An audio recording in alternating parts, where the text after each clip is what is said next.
In June 1942, Japan launched a massive naval fleet across the Pacific.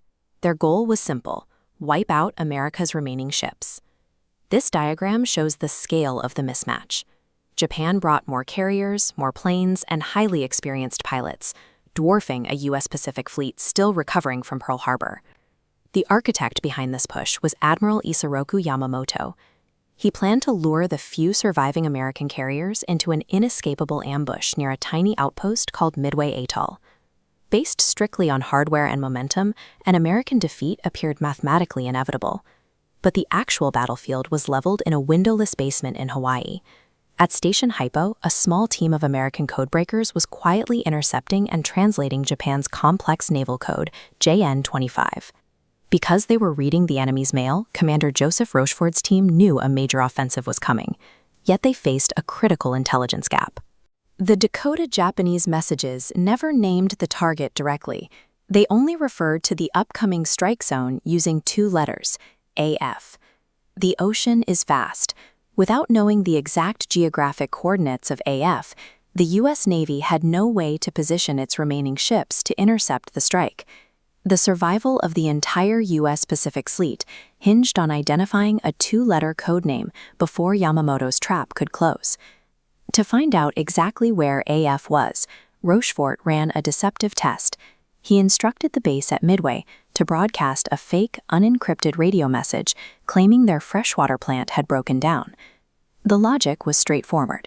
If Japanese radio operators intercepted a message sent in the clear and believed it, they would report the tactical weakness up their chain of command. Days later, Station Hypo intercepted a new, fully encrypted Japanese transmission. The translated message reported that AF was short on water. That single confirmation clarified the entire strategic landscape. The Americans now knew exactly where the Japanese fleet was heading and roughly when they would arrive. By using a simple lie about a water plant to fill an intelligence vacuum, a heavily outgunned American force secured the ultimate strategic advantage: foresight. Armed with this knowledge, Admiral Chester Nimitz made a bold decision. He rushed 3 American carriers, including the Yorktown, which had been hastily patched up in just 72 hours, to wait in a hidden position northeast of Midway. This map shows how the trap reversed. On June 4th, Japanese aircraft attacked Midway's island base, entirely unaware that the U.S. carrier fleet was lying in wait just off their flank. But the initial American counterattack went horribly wrong. Early waves of low-flying torpedo bombers were systematically shot down by Japanese defenses without scoring a single hit. This slaughter had a physical consequence. To destroy the low-altitude torpedo bombers, the defending Japanese fighter planes had to pull down to sea level, leaving the sky above completely empty. The devastating tactical failure of those early American squadrons inadvertently created a fatal temporary opening high above the Japanese fleet. Because the Japanese fighters were pulled down to the water, American dive bombers arrived at high altitude completely unopposed.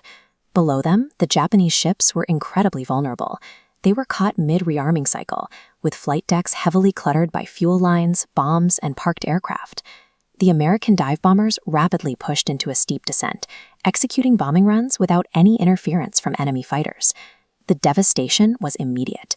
In roughly 5 minutes, American bombers critically crippled 3 Japanese carriers, the Akagi, Kaga, and Soryu. A fourth, the Hiryu, was destroyed later that day. These decisive 5 minutes were only possible because Admiral Nimitz placed his carriers in the exact right spot, guided by perfect intelligence. Japan lost 4 carriers and hundreds of veteran pilots in a single afternoon, causing their naval capacity to plunge right as America's industrial output steadily rose. As the trend lines diverge, you can see how this broke Japan's momentum of unchecked expansion. Stripped of its primary offensive tools, the empire was forced into a grinding, defensive war of attrition, a war its industry could never sustain. Midway permanently shifted the balance of power in the Pacific. From this point on, Japan was fighting a war of attrition it could no longer win. The fate of the Japanese fleet was decided long before the first on fell at Midway. The burning ships on the horizon stemmed directly from a windowless basement in Hawaii, a wall of intercepted radio static, and a series of educated guesses. The intelligence that enabled the American ambush began with a single fake broadcast about a broken water plant. Midway remains a case study in how asymmetrical information can negate the advantage of superior firepower.